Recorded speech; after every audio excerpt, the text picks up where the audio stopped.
Hello बच्चों, आप सभी का स्वागत है हमारे चैनल क्लासेस वर्मा पे। इससे पहले वाले वीडियो में हमने 12th मैथमेटिक्स के चैप्टर 3rd एक्सरसाइज 3.2 सॉल्व करी थी। आज हम इसी के आगे चैप्टर 3.3 सॉल्व करेंगे। तो इसकी स्टार्टिंग होती है, हमारा टॉपिक सबसे पहले दिया गया है transpose of a matrix, matrix का ट्रांसपोज। तो इसकी डेफिनेशन लिखी गई है। इस सेक्शन में बताया जा रहा है कि ये क्या क्या हमने पढ़ना है। तो in this section we shall learn about transpose of a matrix and special type of matrix. और इसके स्पेशल टाइप ऑफ मैट्रिक्स में सिमेट्रिक में और इसकी सिमेट्रिक मैट्रिक्स यानी इनके सममित और विषम सममित मैट्रिक्स के बारे में भी हम पढ़ेंगे इस चैप्टर के इस एक्सरसाइज में। डेफिनेशन दे रखी है कि if A m into n की कोई मैट्रिक्स है obtain n by interchanging row and column. यदि हम रो और कॉलम्स को आपस में चेंज कर दें तो वो उस मैट्रिक्स का ट्रांसपोज कहलाता है। जैसे कि फॉर एग्जांपल जैसे इसमें दिया गया है मैट्रिक्स ए 3 × 2 की मैट्रिक्स है। यहाँ पे ए 3 रो है और 2 कॉलम है। अब इन रो को और इन कॉलम से चेंज कर दिया जाए तो ये पहली वाली रो को हमने कॉलम बना दिया, सेकेंड वाली रो को और सेकेंड कॉलम बना दिया और थर्ड रो को हमने यहाँ पे थर्ड कॉलम बना दिया है। तो ये हमारे पास मैट्रिक्स आ जाएगी 2 × 3 की ई मैट्रिक्स। तो ये इस मैट्रिक्स इसका ट्रांसपोज कहलाता है। तो ये मैट्रिक्स ए और ये मैट्रिक्स ए का ट्रांसपोज हो जाएगा। इसको शो करने के लिए इसके ऊपर डैश लगाते हैं या फिर टी लगा करके इसको शो किया जाता है। फिर दे रखी है हमारे पास properties of transpose of matrix. इसकी ट्रांसपोज की कुछ प्रॉपर्टीज हैं। सबसे पहली प्रॉपर्टी ए डैश और फिर डैश, मतलब कि ए मैट्रिक्स ए का ट्रांसपोज और उसको आप वापस ट्रांसपोज कर देंगे तो हमें ए वापस क्या मिल जाएगा, ए मिल जाएगा। फॉर एग्जांपल ये दिया गया है ए, इसका हमने एम ये ट्रांसपोज निकाला, इसको वापस ट्रांसपोज कर देंगे तो वापस रो और कॉलम को चेंज करेंगे तो हमें वापस ये मैट्रिक्स मिल जाएगी। इसका मतलब अब ये ए क्या आ जाएगा, हमारे पास ए मिल जाएगा। सेकेंड प्रॉपर्टी ई है इसकी ई के ए। पहले हम उस मैट्रिक्स को ओ किसी डिजिट से मल्टीप्लाई कर देते हैं, उसके बाद में उसका ट्रांसपोज करते हैं, या फिर पहले ट्रांसपोज करने के बाद में उसको मल्टीप्लाई करते हैं तो दोनों आंसर हमारे पास सेम आते हैं। थर्ड प्रॉपर्टी है ए प्लस बी का डैश करें या अलग अलग ट्रांसपोज करने के बाद में प्लस करें, दोनों का आंसर सेम आएगा। एग्जाम्पल दिया गया है हमारे पास में matrix A and matrix B ई वेरीफाई करना है हमें यही प्रॉपर्टी इसको क्या करना है, वेरीफाई करना है। इसकी फोर्थ प्रॉपर्टी भी है ए बी ई का डैश, मतलब कि ए बी को मल्टीप्लाई करने के बाद ट्रांसपोज करें या उस बी और ए को मल्टीप्लाई बी का डैश निकाले ट्रांसपोज निकाले, ए का ट्रांसपोज निकाले और उसे मल्टीप्लाई करें, दोनों का आंसर क्या आएगा, सेम आएगा। तो इनको यहाँ पे एक एग्जाम्पल नंबर 20 में सॉल्व किया गया है, प्रूफ करके दिखाया गया जा रहा है। तो यहाँ पे ए वी है मैट्रिक्स ए एंड इसका ए डैश निकालेंगे तो वो यहाँ पे ए रो और कॉलम को इंटरचेंज कर दिया है। इसका डबल डैश निकाला तो वो यहाँ पे क्या आ गया है, वापस से ए में ए मिल जाएगा तो ये आंसर ए आ गया। That is A dash and dash equal to क्या जाएगा, ए हो जाएगा। सेकेंड प्रॉपर्टी ई थी इसकी ई ए और बी दिया गया है, दोनों को प्लस कर लिया जाएगा, ए प्लस बी ई और उसका डैश निकाला गया। तो यहाँ पे ए 2 और रो थी ई वो 2 कॉलम में चेंज हो गई, ई हो 3 कॉलम थे वो 3 रो में चेंज हो गई। इसके बाद में ए डैश निकाला गया फिर बी डैश निकाला और उसके बाद में प्लस किया, दोनों आंसर क्या आए हैं, सेम आए हैं। तो ये यहाँ पे ए दूसरी प्रॉपर्टी ई बी ई इसकी ई प्रूफ हो जाती है।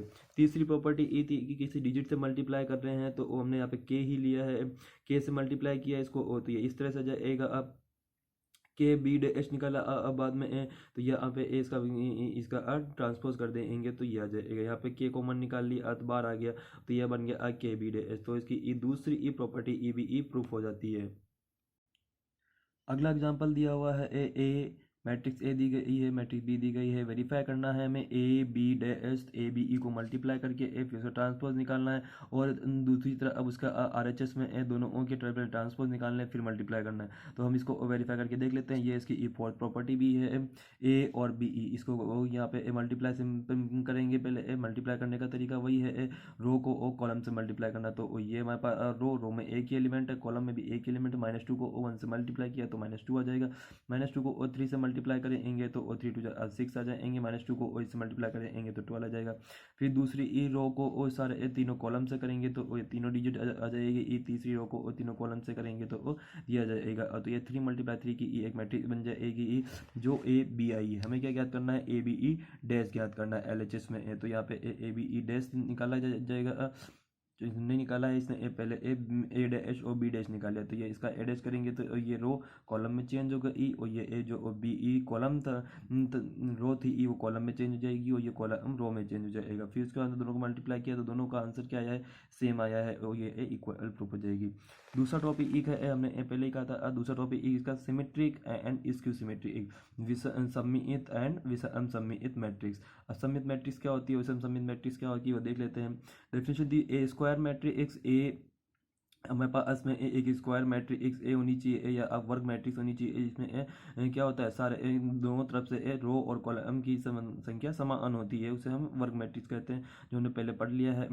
सिमेट्री ए यानी सममित होती है यदि ई उसका ए डैश इक्वल टू ए हो। उसका ए डैश करने के बाद में भी ई उसके ट्रांसपोज ए का हम ट्रांसपोज कर दें तो भी उसमें कोई चेंजेस नहीं होनी चाहिए, वो सेम वैसा का वैसा ही रहता है, तो उसे हम सममित मैट्रिक्स कहते हैं। उसे हम सममित या सिमेट्री एक मैट्रिक्स कहते हैं। जैसे कि यहाँ पे फॉर एग्जांपल ये इसके रो और कॉलम दिए गए हैं, इनको मैं यदि ट्रांसपोज कर देता हूँ रो और कॉलम को क्या कर देता हूँ, इंटरचेंज कर देता हूँ √3 2 और 3, इसको मैं इस रो को कॉलम में चेंज कर दूंगा तो भी हमारे पास ये आएगा जो कि इस सेम मैट्रिक्स में प्राप्त होगी। अतः ए डैश ए के ए इक्वल है तो ये सिमेट्रिक हो गया। Definition second definition and skew matrix. तो a matrix a square matrix A is said to be ई skew matrix if A dash क्या हो जाएगा, अब -a आता है यहाँ पे, तो ए डैश कितना क्या आ रहा था, a आ रहा था, यहाँ पे ए डैश इक्वल टू -a आता, मतलब कि सिंबल चेंज हो जाते हैं, तो हम उसे विषम सममित मैट्रिक्स या स्क्यू सिमेट्रिक मैट्रिक्स कहेंगे।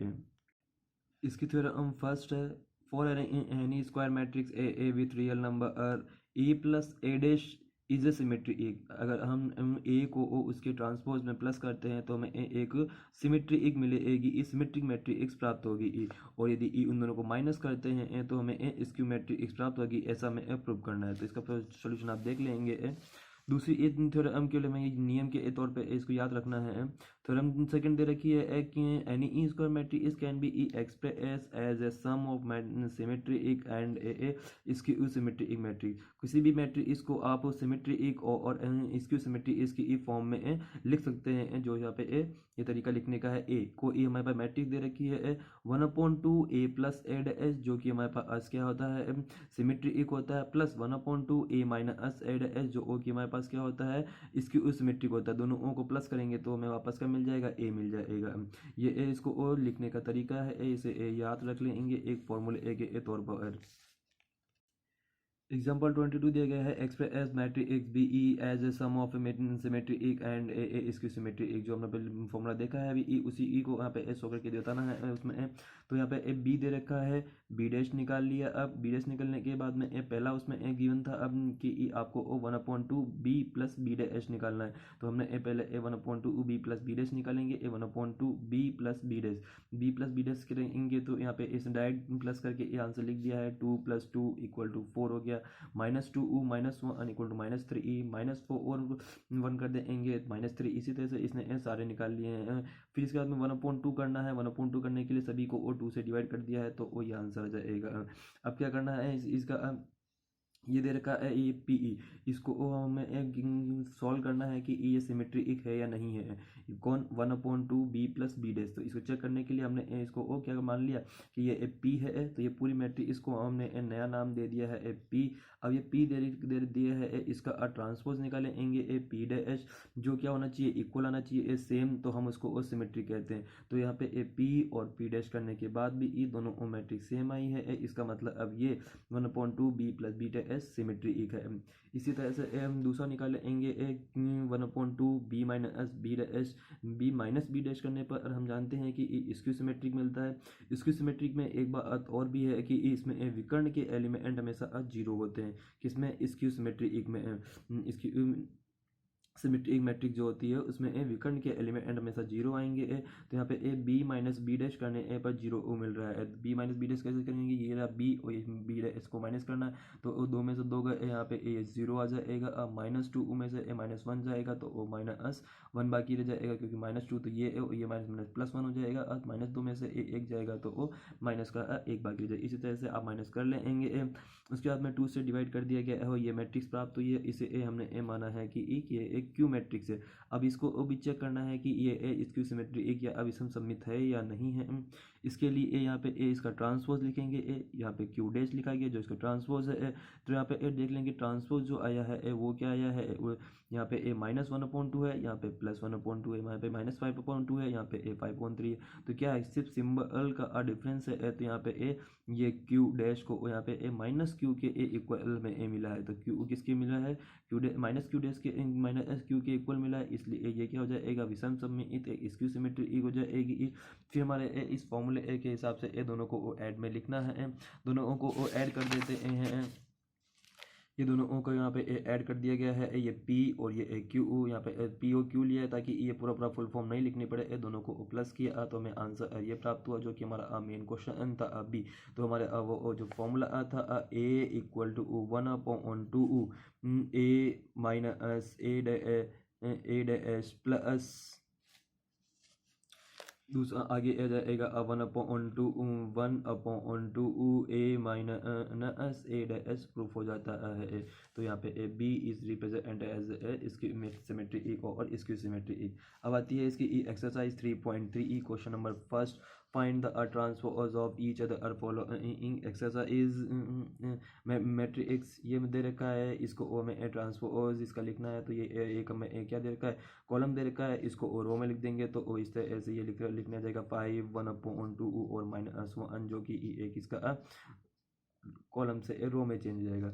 इसको जब चेंज करेंगे तो ये वन माइनस वन जो दे रखा है वो यहाँ पे आ जाएगा और टू और थ्री इधर कॉलम में आ जाएगा। इसी तरह इसको भी चेंज कर लेंगे। सेकंड क्वेश्चन ए और बी दे रखा है, देन वेरीफाई करना है। ये वेरीफाई जैसे मैंने एग्जांपल में सॉल्व किया है, सिंपली इसको वेरीफाई कर लेंगे। पहले हम ए प्लस बी निकालेंगे तो ए प्लस बी कर लेंगे, उसके बाद में उसका डैश करना है, उसके ए रो कॉलम को इंटरचेंज कर देंगे। अगले उसके आर एच एस को सॉल्व करने के लिए पहले हम ए डैश निकालेंगे, बी डैश निकालेंगे, उसके बाद में प्लस कर देंगे। इसी तरह से इसके सेकंड क्वेश्चन को भी सॉल्व कर लेंगे। Question number third, A dash पहले से ही हमें इसे दे दिया है, ए बी, फिर then verify that A plus B dash, same इसी तरह ऐसे करना है। इसको हमने सॉल्व किया है, देख लेते हैं एक बार। Question number third, A dash, तो ए डैश से ए पहले मैंने ए निकाल लिया है और क्वेश्चन में बी हमको दिया गया है। फर्स्ट वेरीफाई करना है A plus B dash equal to A dash plus B dash, तो मैंने इसका एलएचएस लिया। अब पहले ए प्लस बी करना है तो मैंने ए प्लस बी किया, तो 3 माइनस वन कर देंगे तो 2 हो जाएगा, माइनस वन 2 करेंगे तो ओ केवल 1 आ जाएगा, 0 में से 1 माइनस करेंगे तो ओ प्लस 1 करेंगे तो ओ 1 आ जाएगा। इस तरह ऐसे प्लस करने के बाद में इसका ट्रांसफो और डैश यानी ट्रांसपोज करना है, ट्रांसपोज किया तो वो इसके जो दो रो है वो दो कॉलम में चेंज जाएंगे। अब इसका आरएचएस निकालेंगे तो आरएचएस में क्या करना है, पहले ए डैश और बी डैश निकालना है। तो ये हमारे पास ए डैश था, ए में निकाल लिया, तो ए डैश तो क्वेश्चन नहीं दिया था तो ए डैश की जगह ए डैश लिख दिया। ये रहा बी ई, जो कि ई हमने यहाँ पे निकाला नहीं है, डायरेक्ट लिख दिया है। ये बी डैश निकाल लिया है, यहाँ पे जो दो रो थी ई वो दो कॉलम बन गए ई है, दोनों को प्लस किया, आंसर ये आ गया। दोनों आंसर सेम है, अतः एल एच एस और आर एच एस बराबर होते हैं और ये एच बी ई यानी सिद्ध हो जाता है। इसी तरह क्वेश्चन नंबर 4 दे रखा है, इफ़ ए डैश और B same A plus two B का डैश निकालना है। तो पहले ए हम क्या निकालेंगे, ए हमारे पास है नहीं है, तो पहले ए डैश से ए निकालेंगे, फिर 2b, ये b दे रखा है, इसको 2 से मल्टीप्लाई करेंगे तो 2b आ जाएगा। उसके बाद में दोनों को प्लस कर देंगे और उसके बाद में उसका ट्रांसपोज कर देंगे। Question number 5, for the matrix A and B ई verify that A B dash plus B dash A dash. Same example में एन थे हमारे पास क्वेश्चन, उसी तरह से इसको सॉल्व करना है। इसका एक क्वेश्चन हमने सॉल्व किया है। क्वेश्चन नंबर फर्स्ट फिफ्थ का फर्स्ट ए और ए दिया गया है, ए तो मैंने ए डैश भी साथ में लिख दिया है, ए बी दिया गया है, ए बी डैश भी साथ में लिख दिया, हमारे काम आएगा इसलिए। प्रूव करना है हमें A B dash bar equal to B dash A dash. तो पहले क्या निकालना है ए बी, तो मैंने ए दोनों को मल्टीप्लाई किया है ए बी मल्टीप्लाई करने से यहाँ पे ए 3 मल्टीप्लाई 3 की एक मैट्रिक्स प्राप्त हो जाएगी। मल्टीप्लाई देख लेंगे इस रो को इस कॉलम से किया, फिर इस रो को इस कॉलम से, इस रो को इस कॉलम से, तो यहाँ पे ये 3 की क्रम की मैट्रिक्स आ जाएगी। ये ए बी ई ज्ञात हो गया। इसके बाद में इसका डैश निकालना है, तो वो ए बी ई डैश आ जाएगा। फिर आर एच एस निकाला अब बी डैश और ए डैश, तो पहले मैंने बी डैश लिखा फिर ए डैश लिख लिया है, पहले ही निकाल लिया था अपन ने। दोनों को मल्टीप्लाई कर देंगे, ए आंसर दोनों के ए सेम आए हैं। अतः यहाँ पे एल एच एस बराबर आर एच एस हो जाता है और ये ए प्रूफ हो जाता है। इसके बाद में क्वेश्चन नंबर 6 ए दिया गया है A cos alpha sine alpha minus sine alpha cos alpha. तो इसके साथ में मैंने ए डैश निकाल लिया है, ए इसके ए ट्रांसपोज कर दिया है, रो को कॉलम में लिख दिया है। तो कोस alpha sine alpha minus sine alpha और कोस एल्फा, ये जो नीचे रो थी ई वो यहाँ पे सेकेंड कॉलम बन जाएगी। प्रूव करना है हमें ए डैश और ए को मल्टीप्लाई करने पे ए आई मिलेगा। तो यहाँ पे ए डैश और ए को मैंने मल्टीप्लाई किया है, तो ये कोस एल्फा को कोस एल्फा से करेंगे, cos square alpha, sine alpha को साइन एल्फा से करेंगे तो साइन स्क्वायर एल्फा हो जाएगा। फिर अगली बार कोस एल्फा को माइनस साइन से करेंगे तो माइनस साइन एल्फा हो जाएगा। साइन एल्फा कोस से करेंगे तो प्लस का कोस साइन एल्फा हो जाएगा, दोनों कट जाएंगे, जीरो हो जाएगा। इसकी वैल्यू हम जानते हैं कि इस और समीकरण से एक होता है, इसी तरह से नीचे आ जाएगा। तो ये ए विकर्ण मैट्रिक्स मिल गया, ये जिसकी वैल्यू जिसको हम क्या बोलेंगे ए, इसको हम आई कहते हैं, आई कहते हैं। तो ये ए आर एच एस प्राप्त हो जाएगा और ये ए प्रूफ हो जाएगा। सिमेट्रिक मैट्रिक एक समित मैट्रिक्स हम देख ही चुके हैं कि एक बार मैट्रिक समित कहलाती है यदि ई उसमें ए डैश इक्वल टू ए प्राप्त हो जाता है। तो ये ए दे रखा है, इसी ए डैश चेंज करने के बाद भी ई इसमें मैट्रिक्स में कोई डिफरेंस नहीं है, इसलिए हमने इसको समित कहा था। इसी तरह ऐसे यहाँ पे स्क्यू सिमेट्री या विषम समित मैट्रिक्स मैट्रिक्स यहाँ पे ए डैश करने पर आपको माइनस ए मिलता है। ये ए लिखा, इसका ए डैश किया, ए डैश किया, तो यहाँ पे ए इसमें ए क्या हुआ है कि सिंबल का डिफरेंस है। तो मैंने इस ए को माइनस ए लिखा, तो माइनस से ए मल्टीप्लाई किया, तो ये आंसर से एम हमें ए मैट्रिक्स प्राप्त हुई। अतः ए डैश माइनस ए के इक्वल है, तो ये विषम समित मैट्रिक्स है। फिर आता है आपके पास में एक question number 7। Question number 7 show that matrix they is symmetric matrix. तो हमने इसको सिमेट्रिक मैट्रिक्स में सॉल्व करके दिखा दिया है आपको। दूसरा दिया गया है so that A is skew symmetric matrix, इसको स्क्यू सिमेट्रिक मैट्रिक्स भी ई करके ए दिखा दिया है। ये फर्स्ट था और ये वाला इसका सेकेंड हो गया। Question number 8 for the matrix A दे रखा है, वेरीफाई करना है A plus A dash a symmetric matrix. तो वो पहले ए निकालना है, फिर उसके बाद में ए डैश निकालना है और दोनों को प्लस कर देना है। ए माइनस ए डैश करेंगे तो इसकी मैट्रिक्स उसमें ए विकर्ण जीरो हो जाएंगे, मालूम पड़ जाएगा सीधा हमें।